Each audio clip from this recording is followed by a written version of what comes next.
নমস্কার বন্ধুরা, তোমরা সবাই কেমন আছো? আশা করি সকলে ভালো আছো। পম্পা সিম্পল কুকে সবাইকে স্বাগত। আজকে আমি তোমাদের সঙ্গে দই ভাপার মিষ্টি রেসিপি একটা শেয়ার করব, যেটা বানাতে খুবই সহজ আর খেতে অসম্ভব টেস্ট হয়। রেসিপিটা আমি কিভাবে বানিয়েছি চলো তোমাদের দেখিয়ে দিই।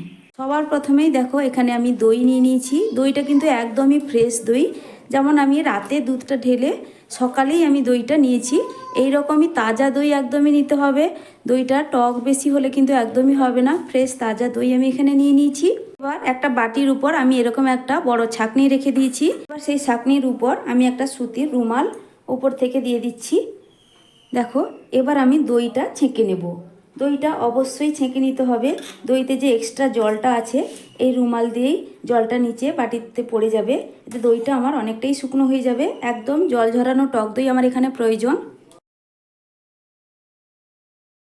দইটা আমি দিয়ে দেওয়ার পর আমি রুমালটা উপর থেকে একটু এইভাবে চাপা দিয়ে দিচ্ছি। তারপরে কিছু একটা ভারী জিনিস আমি তার উপরেই রেখে দেব, যাতে দই থেকে ভালোভাবেই জলটা ঝরে যায়। আমি এখানে নিয়েছি একটা রুটি বেলার চাকতি। এবার এটা উপর থেকে আমি এইভাবে ঢাকা দিয়ে রেখে দেব 30 মিনিটের জন্য। এর থেকে 30 মিনিটের মধ্যে কিন্তু টক দই থেকে অনেকটাই জল ঝরে যাবে। 30 মিনিট হয়ে গেছে। এবার আমি ওপর থেকে চাকতিটা সরিয়ে দিচ্ছি। দেখো, দইটা থেকে এক্সট্রা কতটা জল এখানে বেরিয়েছে। এবার দইটা আমি একটা পাত্রে ঢেলে নিব। দইটা এখানে একটা পাত্রে আমি ঢেলে নিয়েছি। এবার নিয়েছি এখানে কনডেন্স মিল্ক। দেখো, কনডেন্স মিল্কের পরিমাণটা কিন্তু যতটা পরিমাণ দই তার অর্ধেক কনডেন্স মিল্ক দিতে হবে।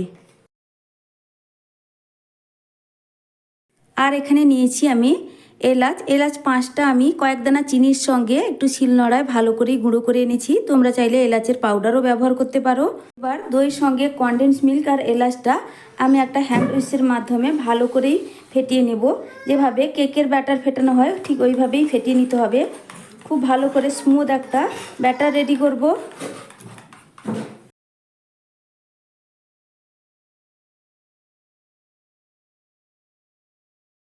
এখানে আমি একটা কেক বসানোর বাটি নিয়েছি। এটা হচ্ছে সিলভারের বাটি। তোমরা চাইলে কিন্তু স্টিলের টিফিন কৌটোও নিতে পারো। এবার এখানে সামান্য একটু তেল দিয়ে আমি তেল ব্রাশ করে নিব। একদমই অল্প পরিমাণ তেল দিয়ে দিলাম। এবার ভালো করে চারদিকে আমি তেলটা ব্রাশ করে দিচ্ছি। এতে দই ভাপাটা বের করতে আমার সুবিধে হবে।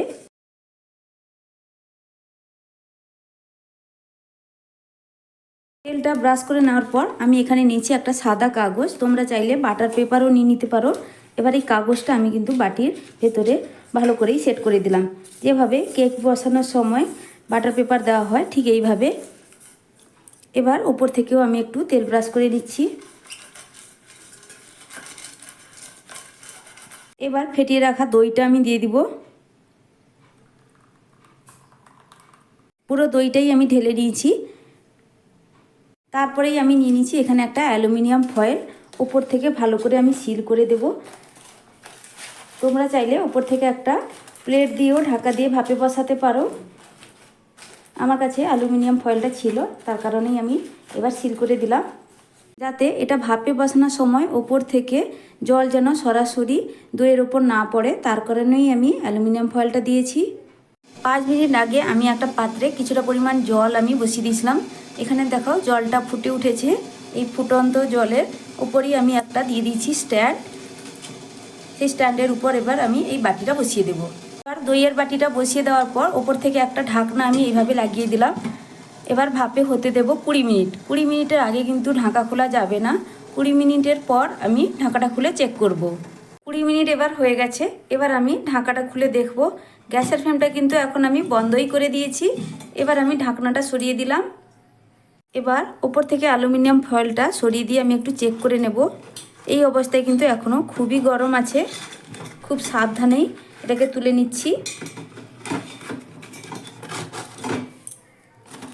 অ্যালুমিনিয়াম ফয়েলটা সরিয়ে দেওয়ার পর আমি একটা কাঠির সাহায্যে চেক করে নিব এটা আমার ঠিকঠাকভাবে রেডি হয়েছে কিনা। দেখো, একদমই লেগে নেই, তার মানে আমার এখানে পারফেক্টভাবে রেডি হয়েছে। এটাকে তুলে নিয়ে আমি ভালো করেই ঠান্ডা করে নেব। এবার আমার এখানে দইটা কিন্তু পুরোপুরি ঠান্ডা হয়ে গেছে। এবার আমি এটাকে ঢাকা লাগিয়ে রেখে দেব ফ্রিজে 3 ঘন্টার জন্য। 3 ঘন্টা হয়ে গেছে। 3 ঘন্টার পর আমি ফ্রিজ থেকে এটাকে বের করে নিলাম। দেখো ঢাকাটা খুলে দেখাচ্ছি কত সুন্দরভাবে দইটা আমার শেড হয়েছে। দেখো সাইড থেকেও ভালোভাবে আমার ছেড়ে আসছে। এবার এটাকে আমি একটা প্লেটে তুলে নেব। একটা প্লেট আমি এইভাবে উপর থেকে রেখে বাটিটা উল্টে দিলে কিন্তু খুব সহজেই বেরিয়ে আসবে। দেখো এখানে খুব সুন্দরভাবেই এটা বেরিয়ে এলো। এবার ওপর থেকে আমি কাগজটা তুলে দেব।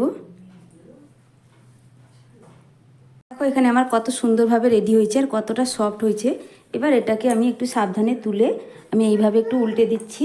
এবার আমি একটু বাদাম দিয়ে একটু ডেকোরেট করে নেব, তাতে দেখতে খুবই ভালো লাগবে। তারপরেই এখানে আমি নিয়ে নিচ্ছি সামান্য একটু বাদাম কুচি। এখানে আমি নিয়েছি পেস্তা, একটু সামান্য পেস্তা কুচিয়ে নিয়েছি। তোমরা চাইলে যে কোনো বাদামই ইউজ করতে পারো। এবার বাদামটাকে আমি 4 সাইডে একটু ছড়িয়ে দেব।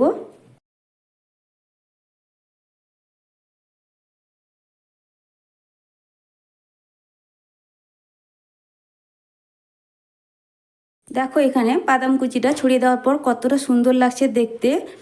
এবার নিয়েছি কয়েকটা গোলাপের পাপড়িটা দিয়েও আমি সুন্দর করে একটু ডেকোরেট করে দেব, তাতে করে আরও একটু দেখতে ভালো লাগবে। তোমরা তোমাদের পছন্দ মতো করে ডেকোরেটটা করে নিবে, এটা শুধুমাত্র দেখতে ভালো লাগার জন্য।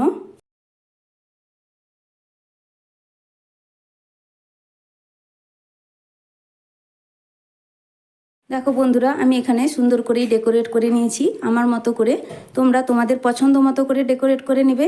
এখানে কতটা সুন্দর হয়েছে দেখতে আর অসাধারণ টেস্ট হয় এই দই ভাপা রেসিপি। তোমাদের এই রেসিপি কেমন লাগলো কমেন্ট করে জানাবে। আর যদি ভালো লেগে থাকে প্লিজ বন্ধুরা লাইক শেয়ার সাবস্ক্রাইব করে দেবে। আজকের মতো টাটা, ফিরে আসছি নতুন এক রেসিপি নিয়ে।